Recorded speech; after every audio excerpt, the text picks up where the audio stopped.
Metapius Danichus. Are you ready? Сайн уу найзуудаа. Өнөөдөр би Vermeil ба Alt гэдэг шинэ уран зөгнөлт анимын тухай ярих гэж байна. Энэ түүх нь Ичидийн Ортижина хааны академи гэдэг сургуулиас эхэлдэг. Тэнд Alta Guldorf гэдэг хүү байдаг. Тэр хүү шидэт амьтан дуудах шалгалтандаа унсан гэдгээ мэднэ. Хэрвээ тэр маргаашийн дотор өөрийн фэмилиэр буюу туслах амьтныг дуудчихаагүй бол 1 жил ахиж сурах ёстой болно. Алтагийн найз охин Лила Катилагаас тэр уулздаг. Лила үүнийг сонсоод гайхна. Учир нь Алта бусад бүх хичээлдээ маш сайн сурдаг байлаа. Алта түн би маргааш хүртэл хугацаатай сүүлийн удаа оролдоод үзнэ гэдгээ хэлдэг. Тэгээд Алта номын санд очиж тус болох ном хайна. Гэтэл нэг хуучин ном тавиураас унаад толгой дээр нь буудаг. Тэр номыг харвал дээр үеийн дуудлагын буюу ном байлаа. Алта тэр номыг гэртээ авч очиж бичсэн ёсоор нь дуудлагын ижид хийдэг. Ижид идэвчиж Алта цусныхаа туслыг өргөдөг. Тэгээд гэнэт нэг демон охин гарч ирнэ. Түүний нэрийг Vermeil Алтагийн гэрээ хийж түүний эзнээ болгоно. Тэр Алтагийн мана буюу ичидийг хүчийг үнсэж авах ёстой байдаг. Гэхдээ тэр Алтарыг уруу татах гэж оролцсон ч Алта татгалзана. Өөрийгөө хувцал гэж хэлдэг. Алта гайхаж демон яагаад хүнийг дагдаг юм бол гэж асууна. Учир нь тэдэнд заадаг хичээлдэр бол демонууд үргэлж хүмүүсийг устгадаг гэж заадаг байжээ. Vermeil хариуд нь би энэ номонд удаан хугацаанд битүүмжлэгдсэн байсан. Чи намайг сулсан болохоор би чамд тусалж дагалдана гэдгээ хэлдэг. Маргааш нь Алта Vermeil-ийн багшийг авч очив. Энэ миний дуудсан амьтан гэж харуулна. Vermeil эвэр сүлээ нууж хүн шиг харагддаг. Эхэндээ багш нь итгэдэггүй ч Vermeil өөрийн тэмдгийг үзүүлсний дараа тэдний хүлээн зөвшөөрөхөөс аргагүй болно. Лила үүнийг хараа жаахан атаархдаг. Хичээл дээр Vermeil Алтагийн өвөр дээр нь суудаг хайраа илэрхийлнэ. Багш нь тийм зүйл тохиромжгүй гэж хэлээд Vermeil-ийг сургууль бид Filmer-тай хамт байх ёстой гэж заасан шүү дээ гэж хариулна. Хичээл дуусны дараа Лила Алтагийн дээр уурлаж надад таалагдахгүй байна. Хэрвээ би ялбал Vermeil чамаас хол байг. Харин чи ялбал би чиний нэг хүслийг биелүүлнэ гэж дуудлага тулаан сорьцохойдгоо. Тэд тэнгэр дээрх тавцанд гарч тулдана. Лила өөрийн селфи нэртэй салхины сүнсийг дууддаг. Тэр маш хүчтэй байлаа. Vermeil Алтаг хамгаалахын тулд түүний өмнө зогсож довтлохоо бүгдийг нь авч ямар ч гэмтэлгүй үлддэг. Дараа нь Vermeil өөрийн шидээг ашиглан Лилаг маш эвгүй байдалд оруулж Лила тулааныг орхидог. Ингээд Алта ялна. Алта Лилад Vermeil-тай найзлаарай гэж тушаадаг. Хожим нь Vermeil Алтаг Лилаг чамайг хайрладаг шүү дээ гэж хэлдэг. Алта итгэдэггүй. Vermeil дахин үнсэж би ингэхгүй бол мана дуусаж алга болно гэж тайлбарлана. Vermeil мана буюу ичидийн хүчээ нэмж янз бүрийн арга хэрэгэлдэгч Алтаг үнсгэж хангалттай гэж хэлээд зогсоодог. Дараагийн өдөр сургууль руугаа алхаж явхад бүх хүн тэднийг харж байлаа. Алта бусдын анхаарлыг татахгүй байгаарэ гэж Vermeil-ийг сануулна. Гэтэл гэнэт нэг нь луу замаар гүйж бүгдийг айлгадаг. Vermeil гараа хөдлүүлээд лууг хол шидэж алга болгоно. Алта бүх хүч чамайг харж байна шүү дээ гэж Vermeil-ийг зэмлэнэ. Удалгүй сургуулийн захирал бүх оюутнуудад 2 дугаар жилийн эхлэлийг зарлаж хичээлүүд эхэлнэ. Лила Vermeil Алтаг наалцсан байгааг хараад бас л атаархна. Хичээл тарахад Лила би та хоёртой хамт харьяа гэж өөрөө хэлээ тэдэнтэй хамт алхдаг. Тэгж явхад тэдний өмнө 2 ах トゥ гарч ирнэ.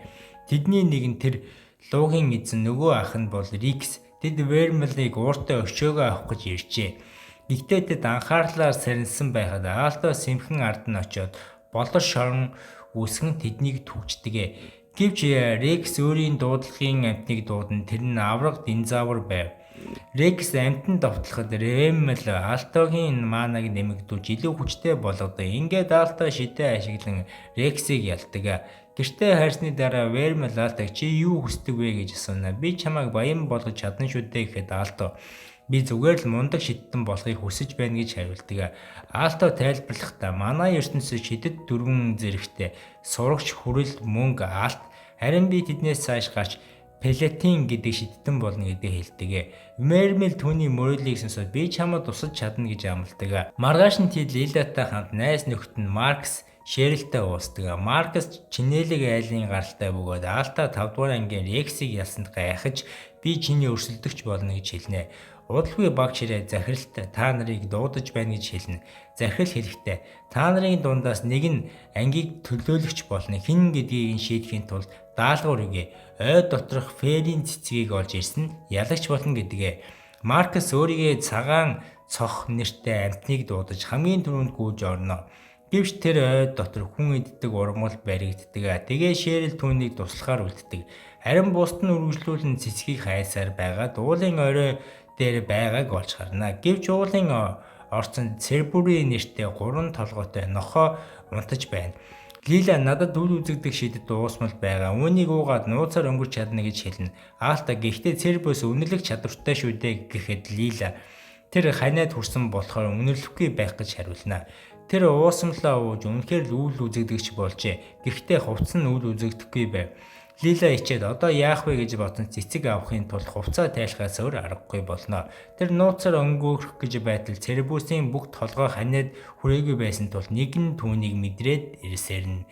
Аалта Лила чи цэцгийг аваадгүй гэж хашгирна. Цербус Аалта руу дайрахад Вермил дээрээс нь гарч ирээд хүчтэй шид тавих гэж бэлддэг. Вермил өөрийн чөтгөрийн хүчээ ашиглан хүчтэй дэлбэрэлт үүсгэдэг.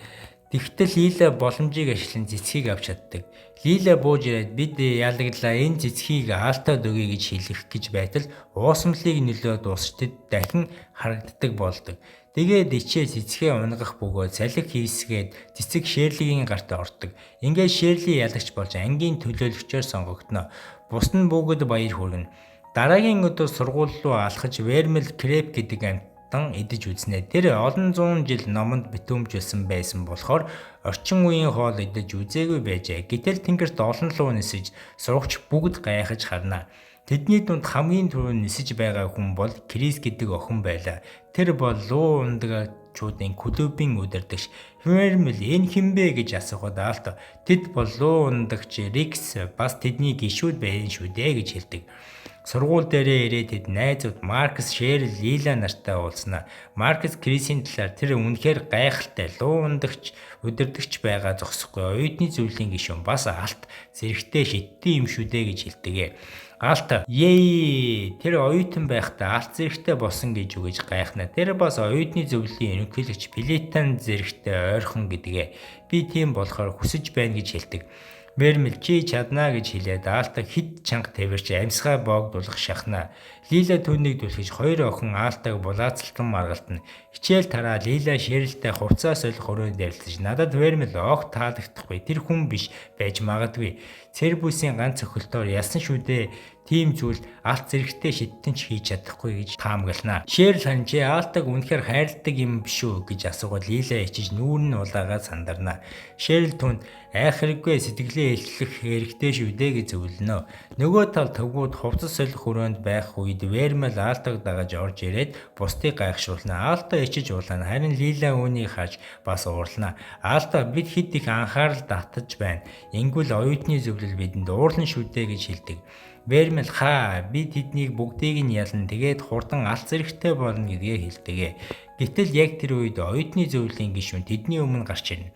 Аалта Вермил Лилагь угруу хурдан зам тавин зогсоход Крис Вермилийг сэжигтэй харцаар ширтнэ. Удалгүй Вермил Аалтагийн шүршүүрт нууцаараа орж дахин уруу татах гэж оролддог. Харин тэр үед Рекс Крисийг эзэмдүүлж зодуулж байлаа. Крис уурлаж чи Аалтад ялагдсан мөртлөө бидний клубд байх эрхгүй гэд Крисийг луу ундагчуудын клубээс хөөдгөө. Аалта үүнийг сонсоод эмнэлэг твцэн Крисийг эргэж очино. Крисийн ах чиний буруугаас болоод дүү минь клубээсээ хөөгдлөө гэж Аалтад уурлана. Аалта юу болсныг ойлголоо. Удалгүй Аалта Вермилтэй хамт тулааны давцанд гарна. Тэнд Крис тэднийг хүлээж байлаа. Крис хэрвээ хүсэхгүй байвал ухарч болно гэж хэлэхэд Аалта би ухрахгүй гэж хариулна. Тэгээд Крис өөрийн лууг дуудаж тулаан эхлэх гэж байлаа. Крисийн луу гарч ирэн тулалдаанд эхэллээ. Аалта Вермилийг дуудахад Вермил түүнийг манан хүчтэй болгож шидийн хүчийг нь нэмэгдүүлнэ. Лила үүний холоос харж санаа зовж байлаа. Алта болоор шидийн довтлогоо хийж Крисийг гайхшруулна. Гэвч Крис өөрийн шидийг ашиглан түүний дайралтыг амархан зогсоон дараа нь тэр дахин галын бөмбөлөг шийдэхэд Вермилийг хамгаалж чадна. Гэхдээ жаахан гэмтэн. Крис олон галын бөмбөлөг хурдан дараалсан шидэн Вермил бүгдийг нь хаагаад газар ундаг. Алта буцаад болор шидээрээ дайрч Крис бүгдийг нь буталж хагална. Крис Алтагийн ур чадварыг гайхаж бас Вермилийг ийм хүчтэй гэдгийг нь биширнэ. Вермил Алтаг дахин илүү хүч өгч тэр томоохон болор бөмбөлгүүдийг зөхөлт хийдэг асар том дэлбэрэлт гарч бүгд утаанд дарагдана. Алта бүх зүйл дууслаа гэж бодсон Крис луу дээрээ суусан чигээрээ дахин гарч ирнэ. Тэр лууд хамгийн дээд амтан бусд нь бүгд сул дорой гэж бардам хэлнэ. Дээрээс нь маш олон галын бөмбөлөг шийдэхэд Вермил Алтаг хамгаалж чи манай цуглуул би чамайг хамгаална гэж хэлдэг. Алта Крисийн буруу гэдгийг харуулахын тулд шидээ дахин цэнэглэнэ. Вермил түүний хүчийг дахин нэмэгдүүлж Алта маш хүчтэй болор зөхөлт хийдэг. Крис үүнийг хааж чаддаг ч Алта болор хитрхийг ашиглан гинэт ард нь гарч ирээд болор зэвсгийг хоолоод нь хүргэнэ. Ингээд Алта ялна. Оюутнууд бүгд баярлаж Алта алга дашин хашгирлаа. Олон охид түүнийг анхаарал тавьж эхэлснээс болж Лила бүрч атаархан уурлана. Тэгтэл тэдний багш профессор Одиссей чин тоглоом шиг бүү хий гэж анхааруулна. Гэхдээ тэр Алтаг сайн тулцсан шүү гэж магтаад авна. Бүх охид Алтаг тойрон баяр хүргэж байхад Алта Лила тандан чи бас намайг сонирхож байна уу гэж хошигноход Лила уурлан нүрээ буруулна. Дараа нь Крис Риксийн дэргэд очин өмнө нь зодсондоо уушлахгүй. Рикс гайхан чи уушлахгүйж байна гэж юу гэж хэлэхэд тэд эвлэж Рикс түүнд тусалж гэрийн ажил хийдэг болно. Тэр шөнө Вермил дахин Алта руу уруу татах гэж ордог. Гэвч Алта хүн зөвхөн хайртай хүнээ л үнсэх ёстой гэж хэлдэг. Тэгэхэд Вермил тэгвэл би чамайг хайрладаг гэж хэлээд Алта гайхан улаана.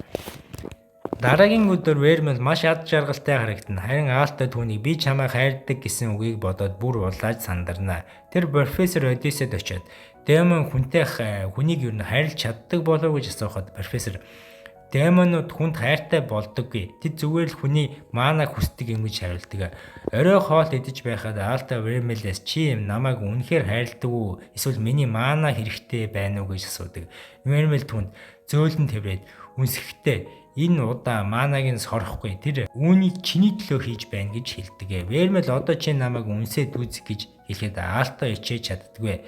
Дараа өдөр нь Алта Вермилийн талаар ойлгож сэтгэлээ тайвшруулсаар байсан тулд ад жаргалтай байлаа. Тэр профессор Одиссейд очиод өчигдрийн сонин асуулт асуусандаа уушлаарай гэж хэлэхэд профессор энийгээ чиний сэтгэл чинь дээрсэн бол тэр л чухал гэж хэлдэг. Удалгүй Одиссей нэг эмэгтэй оюутантай нууцаар уулзах гэж байлаа. Профессор Одиссейгийн нэг эмэгтэй оюутантай нууцаар уулзаж тэр охин түүнд би таныг хайрладаг гэж хэлдэг. Профессор түүнийг тэрвэрч гартаа шижигтэй тариур барьж байлаа. Дараа нь тэр охины өөрийн өрөөндөө мөс шиг хөлдсөн байдалтай болдог. Сурагчид дунд энэ тухай цуурхал тарж охиныг аварсан тэр урт хугацаанд нойр буюу комд орсон байв. Оюутны зөвлөл энэ хэрэгт анхаарал хандуулж шалгаж эхэлнэ. Дэд ерөнхийлөгч Юка Шижүү болон зөвлөлийн гишүүн Джессика Шварц хоёр ярилцаж энэ сургуульд гарсан 3 дахь ижил хэрэг гэдгийг илчилдэг. Тэр үед Алта сургууль дээр өөрийн феминалын тухай тайлан бичих даалгавартай болдог. Тэгээд Вермилийн биеийн хэмжээг авах ёстой болж Вермилээ хувцаа тайлж эхэлнэ. Харин яг тэр үед Лила Вермилийн тэдний нууцаар харж Лила юу болж байгааг хэлдэг.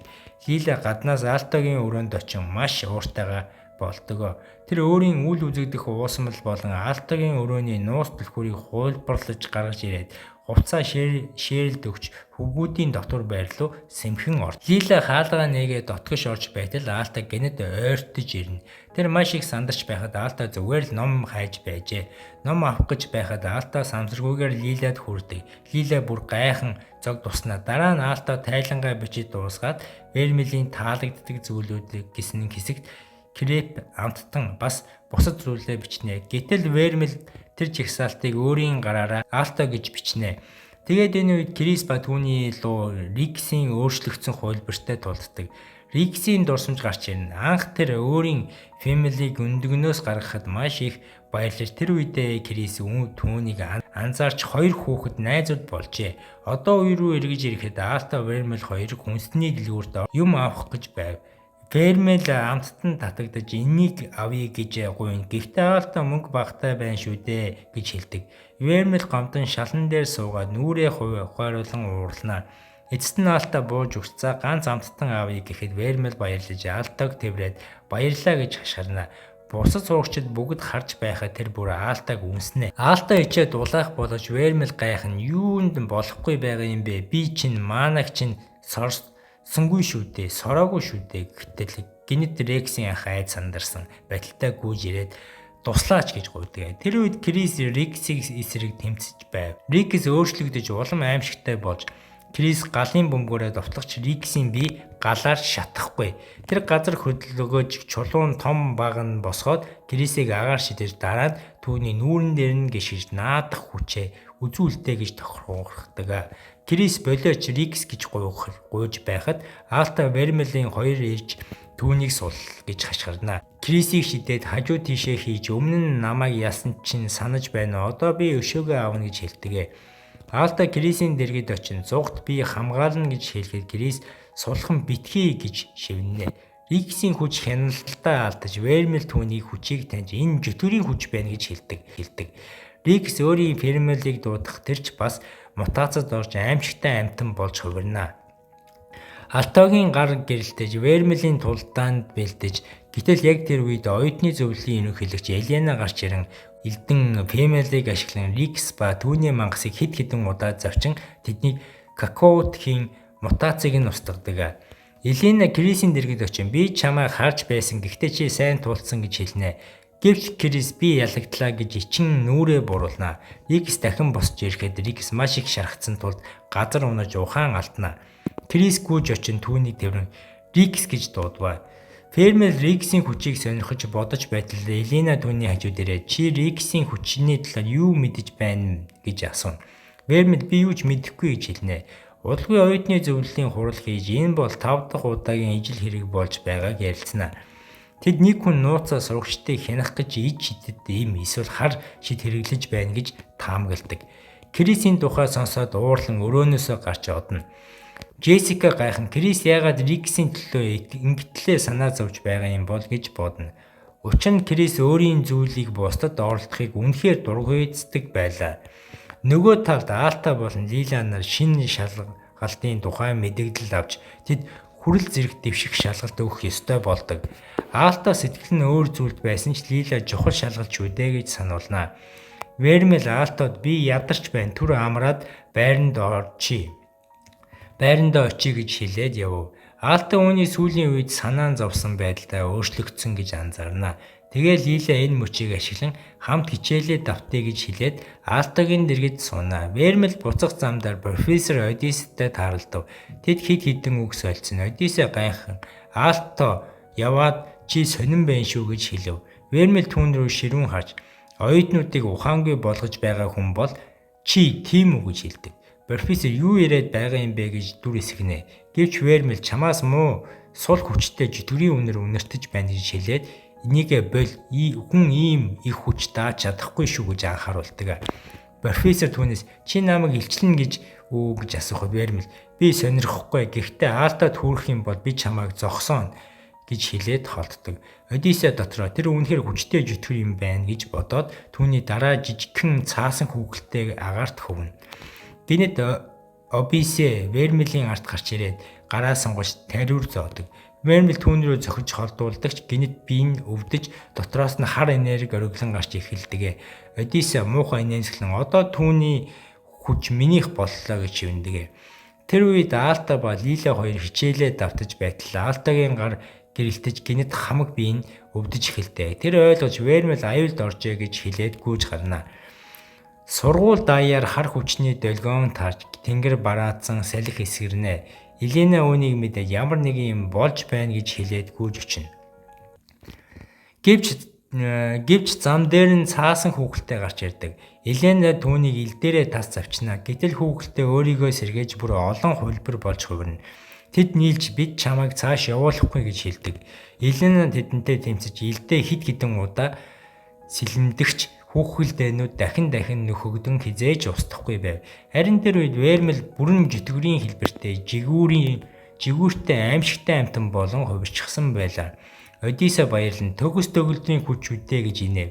Вермил гараас авахад асар том энергийн долгион гарч бүхнийг дөргөөн. Одиссе гайх ийм хүчтэй гэж юу гэж дуу алтнаа. Тэр шидээ хэрэглэж Ичидийг нь гинж гаргаж ирээд Вермилийн хүзүүнд орож түүнийг хянаж гэж оролдоно. Тэр үед Алта бол Лила ирж харин Одиссе инээмсэглэн хараа одоо би түүнийг удирдах чадна гэж хэлдэг. Вермил өвдөг сүгдэн унаж сул дорой харагдана. Алта түүний тийм байгааг хараад маш их айв. Профессор Одиссе инээмсэглэн энэ бүх муу зүйлийг би хийсэн. Би хүмүүсийг зүтгэр болгож туршилт хийсэн юм гэж хэлэхэд Алта ба Лила хоёр гайхаж юу гинэ гэж уулга алдна. Алта Вермилийг алдах гэж байгаагаа ойлгоод маш их уурлана. Түүний биеэс гэрэл цацран тэр энерги Вермилийг хүрэхэд Вермил хүчтэй болж гинжнээсээ ангиж ярддаг. Тэр профессорлууд арих гэтэл Алта урд нь орж Вермилийн хурц хумс түүнийг самсаргүй зөхөж шархтуулна. Алтагийн тус асгарч тэр унаж байв. Тэгтэл Вермил өнгөрсөн үеэ санан тэр олон жил ганцаараа харанхуйд хоригдсон байжээ. Гэтэл нэг өдөр гэрэл гарч хаалга нээгдэн Алта түүн дээр иж түүнийг сулсан байв. Вермил эргэж бодит байдалтай ирээд маш их уйлж аимшигтай хүчтэй дүр төрхтэй алдаж өөрийн жинхэнэ хэлбэртэй буцсан хувирва. Тэр Алтаг тэрч аманда үнсгэхэд Алтагийн шарах айжмаар эдгэрч эхэлдэг. Профессор Одиссе гайхаж яаж ийм юм болж байна гэж орилно. Тэгээд тэр өөрийгөө тариагаараа хатгаж өөрийнхөө аимшигтай зүтгэр болгон хувиргадаг. Тэр одоо би хамгийн хүчтэй нь боллоо гэж бардамнахад Вермил рүү дайрна. Гэвч Вермил түүний цохилт өгч нэг л цохилтоор түүний биеийн талыг нь хийсгэн орхино. Одиссе айд зогтох гэж оролцсон гэтэл Крис ба түүний лүү түүнийг зогсоож Вермил үнсрэн очиход нэг цохилтоор газар унгаадаг. Тэр чөтгөрийн бие нь айжмар алга болдог. Алта ухаан орж Лилад баярлан уйлж түүнийг тэрвэрнэ. Илинач бас тэмцэж байсан нөгөө том мангас нь алга болж дараа дахин уулснаа гэж хэлээд ор сурггүй болно. Вермил гонигтай Алта би чамайг шахтуулсан дуушлаарай гэж хэлнэ. Гэхдээ Алта инээслэн зүгээр дээ чи намайг аварчихсан шүү дээ гэж хэлдэг. Тэгтэл Вермил уйлан би чиний зүрхийг бүрэн эмчилхийн тулд өөрийнхөө зүтгэрийн зүрхийг өгсөн. Одоо бид хоёр нэг болсон. Хэрвээ нэг нь нөхвөл нөгөө нь бас алга болно гэж хэлдэг. Алта үүнийг сонсоод гонигтай боловч яах вэ? Бид хамт байгаа нь чухал шүү дээ гэж хариулна. Профессор Одиссе баривчлаж Рикс ухаан орж Крисийн дэргэд сэрнэ. Бусад бүх сурагчид сургууль тайван байдалтай иргэн ирнэ. Удал би Алта Вермил хоёр дахин үнсэлсэн. Учир нь Алтагийн зүрх одоо Вермилийн иж идэн дээр ажилдаг болжээ. Гэвч дараа нь Вермил хүйтэн ханддаг болсныг Алта анзаарлаа. Тэр асуухад Вермил миний жинхэнэ төрөх бол аимшигтай амтан чи надаас айх ёстой гэж хэлдэг. Алта уурлан би чамаас айхгүй. Би чамайг хүн зүтгэр ямар ч байсан хайрладаг гэж хэлээд үнснэ. Вермил гайхаж ичиж Алтаг төлхөн холдуулна. Гэвч Алта бид хоёр үрд хамт байх болно гэж хэлдэг. Вермил инээмсэглэн түүнийг хүлээн зөвшөөрдөг. Алта улайгаад гүйж одно. Харин Вермил зөөлөн инээмсэглэн бодно. Тэр үнэхээр намайг хайрладаг юм байна гэж. Алта Вермилийг хайрладаг гэдгээ хэлэхэд Вермил их ичиж улаана. Дараагийн өдөр сургууль дээр бүх охид профессор Одиссе нас барсанд гонигтай байв. Харин хөвгүүд бас гонигтай байсан ч үнэндээ Вермил ангидаа ирэхээ болсон санаад зовж байлаа. Алта тэдэнд Вермил зүгээр жаахан ядраад байгаа гэж тайвшруулв. Лила Вермилийг уулзсан чи житгэр юм уу гэж асуухад Вермил үннээ хэлж уушлахгүй нэ. Тэр би худлаа хэлсэн дуушлаарай. Бас Алтаг гэмдээсэнд их харамсаж байна гэж хэлдэг. Гэхдээ Лила нээсэн зүгээр дээ чи муу хүн биш шүү дээ. Чиний сэтгэл чинь жинхэнэ сайхан шүү дээ. Тэгэхээр чи бид хоёр найз хэвээрээ гэж тайлбарлуулна. Тэр бас Алта чамайг анхаарч хэрвээ чи дахин уурлаад хяналтаа алдвал чамайг зогсоож чадна гэж итгэлтэйгээр хэлдэг. Вермил дараа нь Алтагийн өрөөнд очин дахин уушлахгүй нэ. Гэвч Алта инээсэн зүгээрээ чи эргэж ирсэнд би баяртай байна гэж хэлж хоёулаа эвлэрээ дахин үнсэлцдэг. Дараа өдөр нь Вермил шинэ сургуулийн 4-р хувцас өмсөн. Тэр яг таарахгүй байв. Алта эцэндээ сандарч Вермил буцаад ангидаа ирсэнд маш их баяртай байлаа. Харин холын нэгэн сүмд Платон зэрэгтэй шулам Хело болон хуучин Платон шидтэн Элиос хоёр гарч ирнэ. Тэд шидэд цаасан хүүхэлтэй ашиглан харилцаж Одиссегийн бүтлгүүцнийг ярьснаа. Түүнийг сулсан сонирхож эхэлнэ. Нэг дахил дайрахад том биетэй Кентавр хамтран түүний зөөлөн бэлгэж холдуулдаг. Сургууль буцаж ирэхэд бүх хүүгүүд Вермилийн шинэ дүрмд хувцсыг хараад гайхна. Аалтаа үнэхээр азтай шүү гэж ярилцсанаа. Гэвч гинэд оюутны зөвлөлийн анги руу орж ирэхэд Аалтаа Вермилийг авч явна. Аалтаа маш их санаа зовж тэд Вермилийг житгэр гэдгийг мэдчихвээ гэж бодож байлаа. Елена тэднээс уушлахгүйгээд бид Одиссеяд дуулдаг үед тусалж чадаагүй харамсаж байна.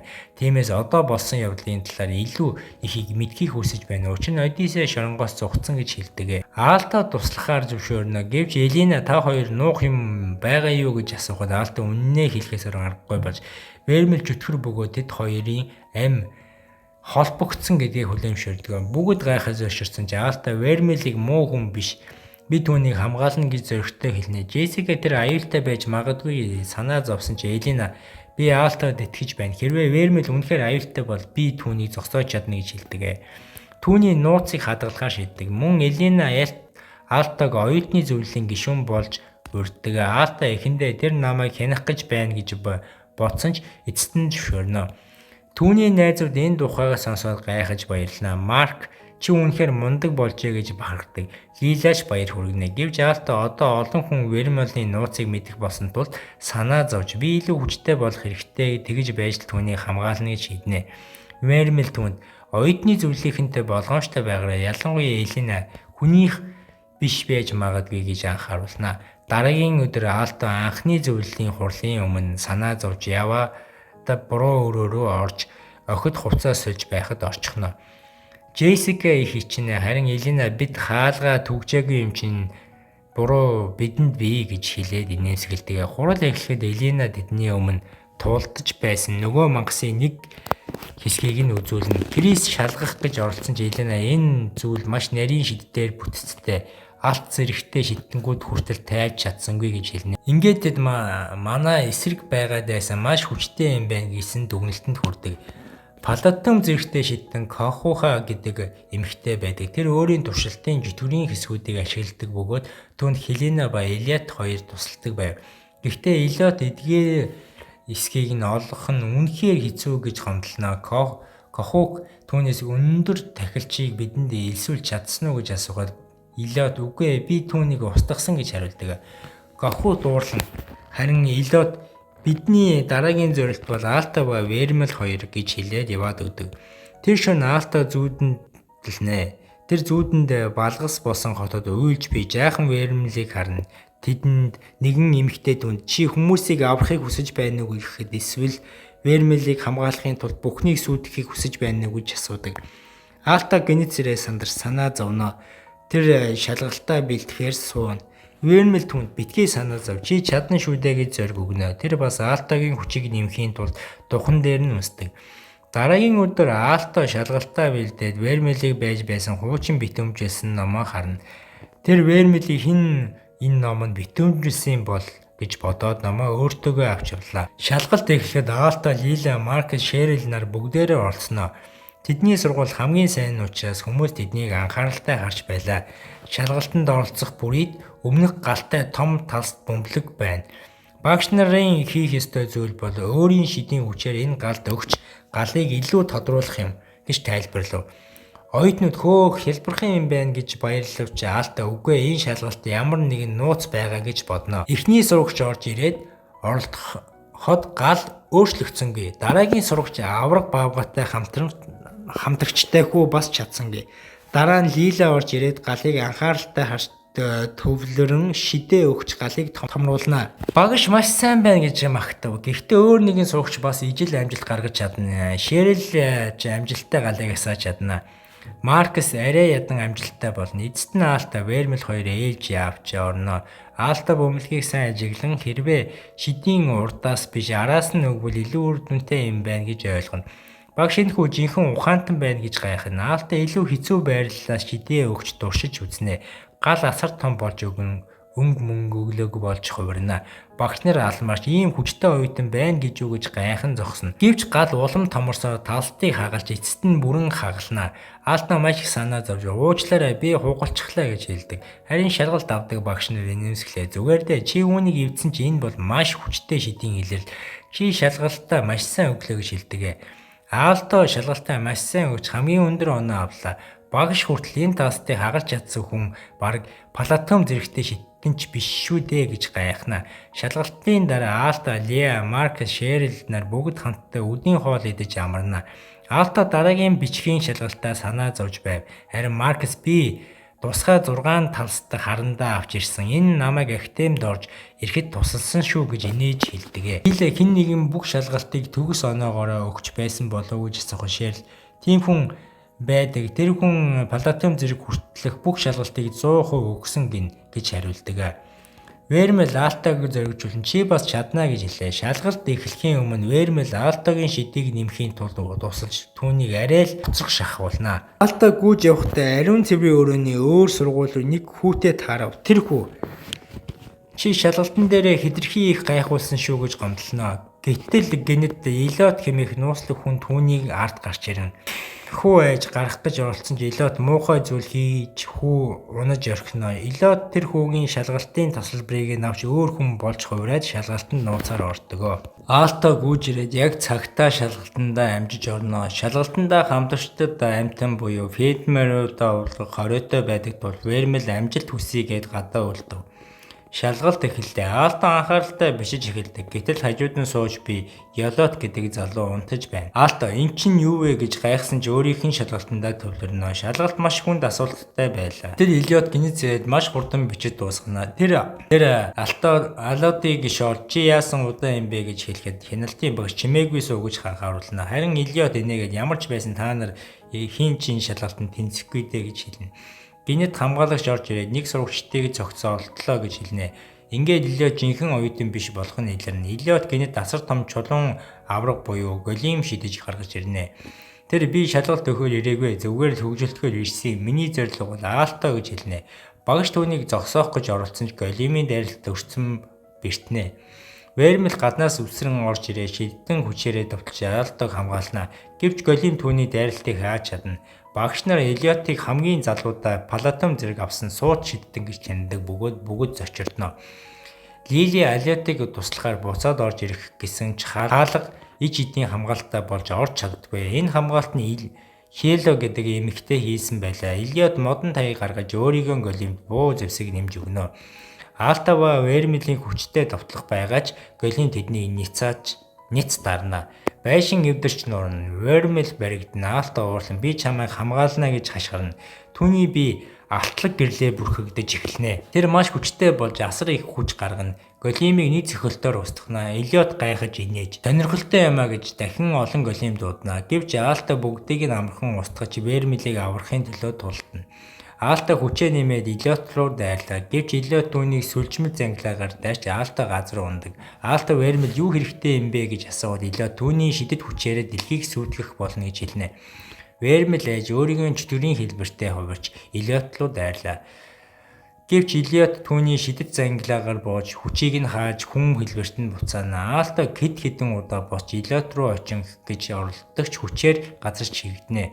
Тэгээд Вермел өөрийн дулсан руу Алтаг илгээдэг. Алта 5500 жилийн өмнө Вермелтэй уулзаж тэр хүүхэд байхдаа тэр нэгүүлсэнгүй газар буудлын дэргэд бусад хүүхдүүдтэй хамт өсч байжээ. Тэр дэнд бааж жаргалтай байв. Хүмүүс түүний жөтгөр гэдгийг мэдсэн ч тэр үүнийг бодлого баяртай амьдардаг байлаа.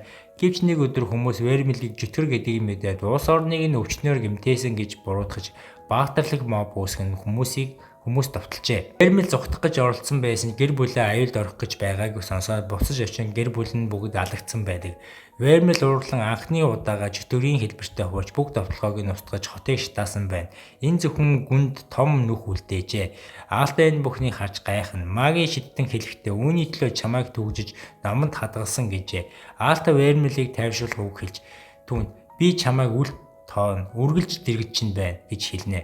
Тэд бие биенээ үнсэж Вермел сурлагдана. Илиот дахин том голим дуудан тэр хэлэхдээ Вермел дэлхийг устгах зорилготой гэж хэлнэ. Алта чи Вермелийг мэдэхгүй байна гэж хэлээд өөрийн болон Вермелийн хүчийг нэгтгэн шидэт довтлогоор голимыг устгадаг. Илиот илүү ноцтой болж шидтэнгийн хүчээ бэлдэж байв. Гэвч гэнэт Хело гарч ирэн энэ шидэт орон удаан дас чадахгүй гэж хэлэхэд Илиот сэтгэл дундуур боловч яах ч аргагүй болж би нэг өдөр буцаж ирнэ гэж хэлсэн газраа дуусгана гэж хэлээд гинэт алга болдог. Эхний шидэттэн дахин Алтаг гайхшуул гарч ирэв. Тэр Вермелийг хайртай найз гэж нэрлэж Алта түүнд анхаарал тавихыг хэлдэг. Миг засаж алга болдог.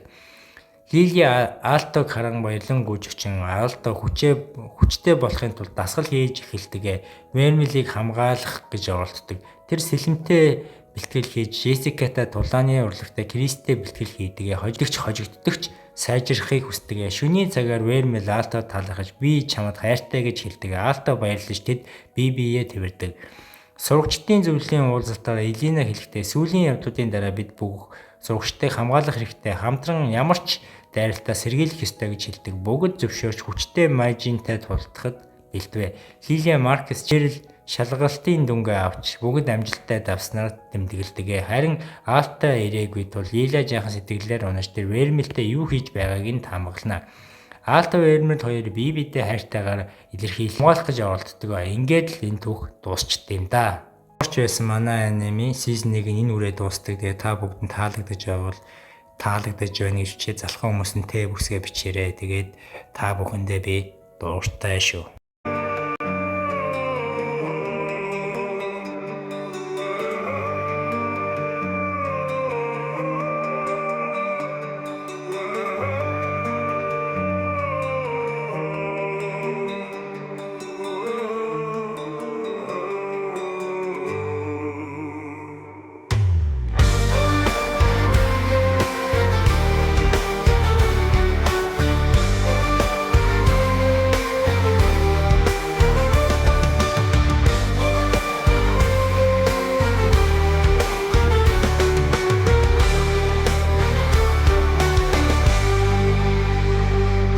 Andalen Eurolos Garnata Mokkasigdelen Batrot Nitschöten Sigiften Zagivzosom Selin Chakre Kiber Hutsputnigen Zechtzozernan Muchin Daisan Temur Guikutinger Kutel Titchernen